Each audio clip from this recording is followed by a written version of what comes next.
Hey guys, we are super excited to bring you the premiere of True North. This is the series that John Idarola shot in the North Pole along with Shivala Medlena. And it is an incredible series that you guys could actually start streaming now on Go 90. A Fresno State University professor is dealing with a firestorm following what she put up on Twitter in regard to Barbara Bush passing away. Now, I'm gonna give you her tweets and then we'll discuss whether or not she should keep her job.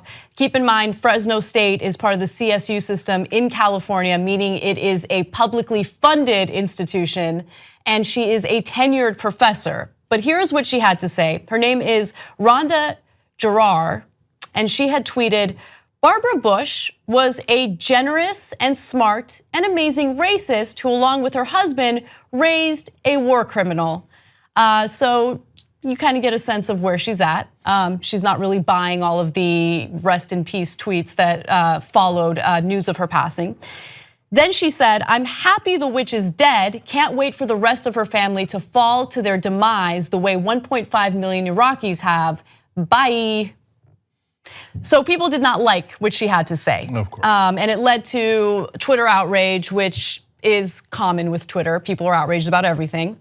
She pointed to the comments as an example of, quote, what it's like to be an Arab American, Muslim American woman with some clout online expressing an opinion. The professor also taunted those attacking her, sharing a contact number that was that of Arizona State University's suicide hotline. And she said she was a tenured professor who makes $100,000 a year. She followed that with, I will never be fired. So tenured professors usually do have more protection, and the whole purpose for that is so they can do some academic research that could be controversial. They don't want to lose their jobs if they want to, dip their toe in something controversial. And so she's saying, I have protection, this is freedom of speech. But officials at the university didn't really respond in a way that makes me comfortable when it comes to protecting her freedom of speech. So I'll get to that in just a second, but I do want to toss to you, Cenk, and get some initial thoughts. Okay, so why are people upset? So couple of reasons, most of them illegitimate. So number one, Barbara Bush is considered genteel apparently, and so how could you do this to this poor woman? Well, no, she had very good reason to not like Barbara Bush. I was not a fan of Barbara Bush when she was alive for reasons that we're going to share with you, the quotes of Barbara Bush and what she said about other human beings. The second reason is you're not supposed to speak ill of the dead. I don't know who made that rule. I don't believe that rule. And so when bad guys die, I don't care. I criticize them. Let's please mention what the massive caveat is when it comes to those making the argument in regard to not speaking ill of the dead.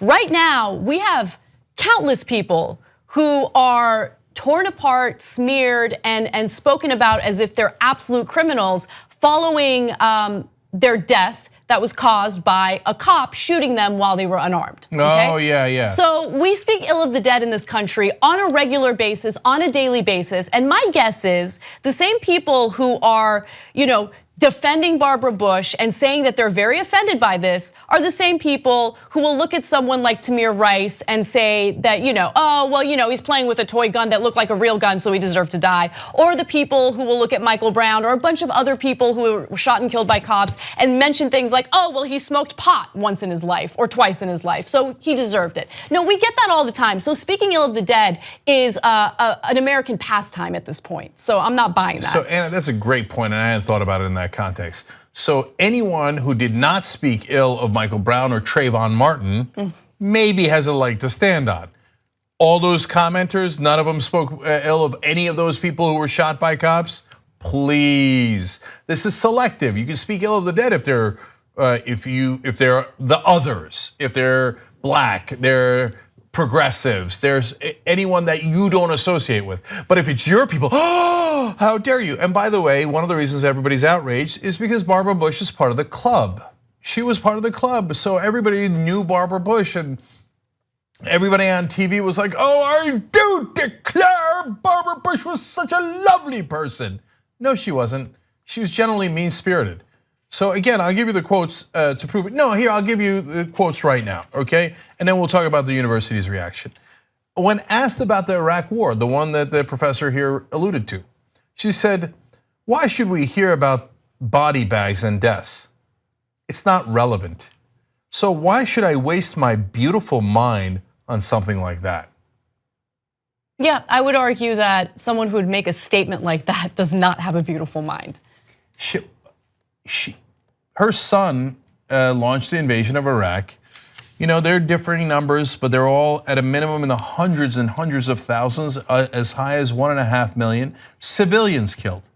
And Barbara Bush, when asked, "Hey, your son did this thing and it wound up getting millions of people killed," basically her answer is, "They weren't me, were they? I'm still rich, aren't I? I'm still powerful. I still go to the same cocktail parties with all the people on TV and all the other politicians. We're still having a grand life. It didn't bother my beautiful mind at all that your family was murdered. It didn't bother me at all. My son dropped a bomb on him." It almost seems like she's speaking ill of the dead. Interesting. So then there was the infamous quote in regard to some of the refugees after Hurricane Katrina. Barbara Bush told public radio program Marketplace that the evacuees who had fled their homes and were being sheltered in Houston's Astrodome, quote, were underprivileged anyway, so this is working very well for them. She did not care about other people at all. I mean, you want to talk about, privileged elite, spoiled person who couldn't care less and had no empathy. I'm sorry, am I speaking ill of the dead? So look, on the day she died, we didn't do it and I didn't say anything about it. But now you're gonna go try to take someone's tenure away because they're saying things that if they had said them a day ago, you would have had a debate over it, but nobody would have gotten fired over it. But now your BS, rule that you apply only for your friends and only people on your political side of the aisle of speaking ill of the dead. Now all of a sudden she's a monster. No, Barbara Bush, who said, "I don't care about other people. I don't want to bother my beautiful mind about the millions of people that are dead," I would argue said far, far worse things than this professor. Yeah. Look, I wouldn't personally handle the tweets the way she did, but just because I didn't like that tone doesn't mean that I'm going to advocate for her getting fired. I have a lot of pride in the CSU system, and if she loses her tenure, if she gets fired, I will feel a lot of shame because she is a creative writing professor that the students love, and she did not lie about anything on Twitter. She tweeted something during her private time. She didn't say this in the middle of a classroom, and so you get to disagree with her. If you loved Barbara Bush, if you didn't like her tone, I get it, you can disagree with her. But trying to get her fired is especially hypocritical when the conversation involving universities right now is about free speech, right? Anytime you hear about universities these days, it's conservatives losing their minds because they think free speech is being violated on campuses. This is a publicly funded public university. And so I really hope that the administrators don't become complete cowards and turn their backs on this professor because there's all this pressure to fire her. So let's go to what the initial response was from the university. Fresno State originally responded to the controversy with a statement by Castro, that is the president of the university, that said Jarrar's words were obviously contrary to the core values of our university, but that they were made as a private citizen.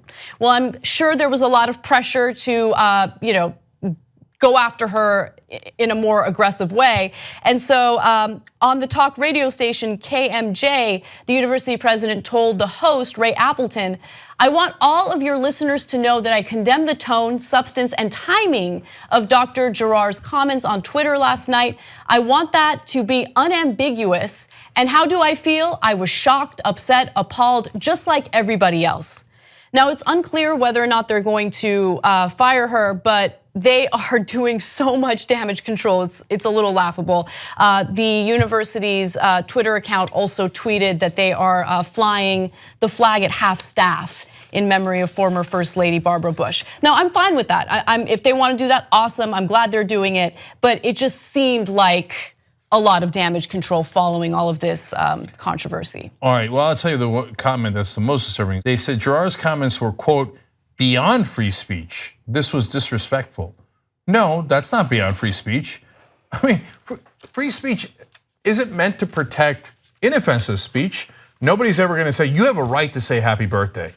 You have a right to say, have a nice day. That's not offensive to anyone. The whole point of free speech and tenure is to protect potentially offensive speech. So if you don't understand that, you don't understand your job.